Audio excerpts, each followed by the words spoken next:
Kulgam encounter के हवाले से इस वक्त अपडेट सामने आ रहा है कि इस एनकाउंटर में 3 आर्मी के जवानों की जान गई है। ताजा तफसीलात के लिए रुक करेंगे कुलगाम का। हमारे साथ हामिद लाइव ज्वाइन कर चुके हैं। हामिद, अभी तक एनकाउंटर के हवाले से क्या कुछ ताजा तफसीलात है?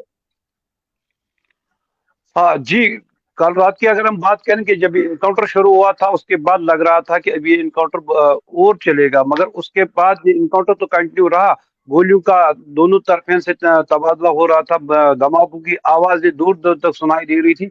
बाद में जब पता चला कि एक चॉपर को बुलाया गया, उस चॉपर में जख्मियों को ले जाया गया। 3 जी। आर्मी पर्सन वहां पे जख्मी हुए थे और 2 और भी जख्मी हुए थे। 3 की वहां पे मौत हो गई है। हॉस्टल ले जाते हुए हॉस्टल में उनकी मौत वाक़ा हो गई है। और 2 जो है उनकी हालत अभी मुस्तहकम बताई जा रही है और ऑपरेशन को कंटिन्यू करना पड़ा क्योंकि वहां पे लाइट्स इंस्टॉल किए गए। बताया जाता है जो कि ये हालन एरिया है वो घने जंगलात है।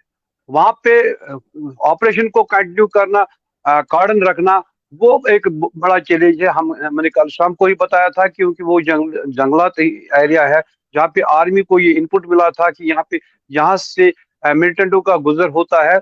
वहां पे उन्होंने कैंप लगा दिया कि वो उस पे रोक लगा दी जाए और मिलिटेंट्स को ट्रैप किया जाए। उनका रास्ता भी बदल जाएगा और वो ट्रैप भी हो जाएगी। मगर यहाँ पे आर्मी पर्सनल की किडनैपिंग के बारे में वहां पे फौज लगी हुई थी, उस बारे में पूछ रही थी, तो यहाँ पे इनकाउंटर शुरू हुआ। रोजमर्रा की जो उनका मामूल का काम है कि वो सर्च के लिए चले गए थे, जो पेट्रोलिंग पार्टी है। कहीं कोई एरिया में जो उनका आसपास एरिया है कहीं पे कोई परेशानी तो नहीं है, कोई मिलिटेंट तो नहीं है। जब वो उस तरफ चले गए तो जंगल में पहुंचे जहाँ पे उनको शक हो गया कि यहाँ पे मिलिटेंट्स हो सकते हैं। तो यूं ही वो स्पॉट की तरफ बढ़ गए तो मिलिटेंट्स ने वहां से उनपे हमला कर दिया। उस हमले में ही 5 जवान वहां पे जख्मी हो गए, जिनमें से 3 की डेथ हो गई, जिनके नाम भी आए हैं। वो ये हेड कांस्टेबल बाबूलाल है और दूसरा है सिपाही वसीम अहमद और सिपाही सचिन। ये वसीम अहमद के बारे में बताया जा रहा है ये कश्मीर का ही रहने वाला है। अभी पूरी तरह से इसकी कंफर्मेशन हमें नहीं मिली है, मगर ये सोर्स से पता चला है कि ये कश्मीर का ही रहने वाला। कल शाम को अगर उन्होंने उन्हें श्रीनगर हॉस्पिटल में मुंतकिल किया गया था 5 जख्मियों को, मगर उनमें से 3 की जान गई और 2 अभी मुस्तहकम बताया जा रहा है कि वो बच गए हैं, मगर 3 की जान वहां पे गई है। रात भर तलाशी कार्रवाई जारी थी और इस वक्त भी तलाशी कार्रवाई जारी है। जी बिल्कुल। और क्योंकि जंगलात है, जंगल वाला इलाका है, डेंस फॉरेस्ट है, तो जाहिर तौर पर जो ऑपरेशन है वो कहीं ना कहीं चैलेंजिंग भी रहता है जब घने जंगल होते हैं।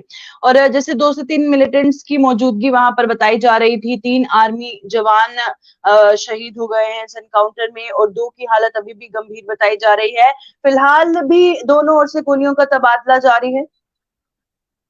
नहीं, सवेरे से हमें भी जो सोर्स से मालूम पड़ा है कि अभी आ, दोनों तरफ से जो गोलियों का तबादला था वो बंद हो गया है। अभी वो कुछ भी नहीं बता सकते, जो भी कहेंगे हम वो कबल वक्त होगा जब कार्डन ऑफ हो जाएगा, उसके बाद ही पता चलेगा क्या क्या हुआ है। मगर अभी जो सवेरे से हमें वहां से इनपुट्स मिल रहे हैं, सोर्स से पता चल रहा है कि गोलियों का तबादला तो बंद हो गया, मगर सर्च ऑपरेशन इस वक्त भी कंटिन्यू है। और फौज और भी बुलाई गई है। वो वसी जंगलात है, वहां पे उसको घेराव करना एक बड़ा चैलेंज है। वहां पे किसी को ढूंढना, किसी मिलिटेंट को ढूंढ निकालना, वहां वो भी एक बड़ा चैलेंज है। और जंगल के अंदर काफी सारे ढलान है, काफी सारे पेड़ पौधे है, घास भी है और मकई भी लोगों ने वहां पे काश्त की है। उसमें छुप जाना, उसमें बैठना या उसमें भागना वो एक मामूली सी बात है। मगर फौज ने पूरी तरह से जंगलात को, वैसी जंगलात है वो अरबल के नजदीक है, टूरिस्ट स्पॉट भी है वहां पे, तो वो उससे तकरीबन 8 किलोमीटर की दूरी पर है। मगर असर तो वहां पर भी पड़ा है, लोग भी खौफजदा है। पूरी तरह से इस जंगलात का घेराव किया गया है। अभी देखने वाली बात होगी कि 10-11 बजे तक ये पता चल जाएगा कि क्या है। जब कार्डन ऑफ हो जाएगा उसके बिल्कुल। बाद ही पता चलेगा। आखिर में बताइएगा, मेरा आखिरी सवाल यही है एनकाउंटर के हवाले से, क्योंकि मौसम की प्रिडिक्शन की गई थी आज मेट्रोलॉजिकल डिपार्टमेंट द्वारा कि बारिश होगी। तो क्या वहां पर किस तरह का मौसम है? क्योंकि अगर तेज बारिश होती है तो थोड़ा बहुत चैलेंजिंग हो सकता है, क्योंकि ऑलरेडी घने जंगल है, फिर बारिश ऊपर से। क्या अभी बारिश के आसार वहां पर बने हैं और एंट्री और एग्जिट पॉइंट सील हो जाते हैं? तो कहाँ से कहाँ तक जो रिस्ट्रिक्शन देखने को मिल रही है?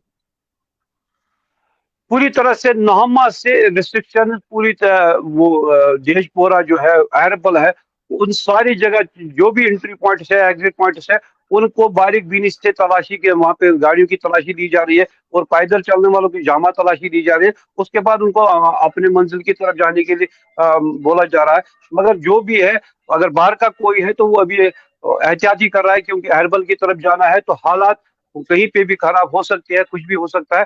अगर बारिशें हुई तो आर्मी के लिए और एक चैलेंज पैदा हो गया।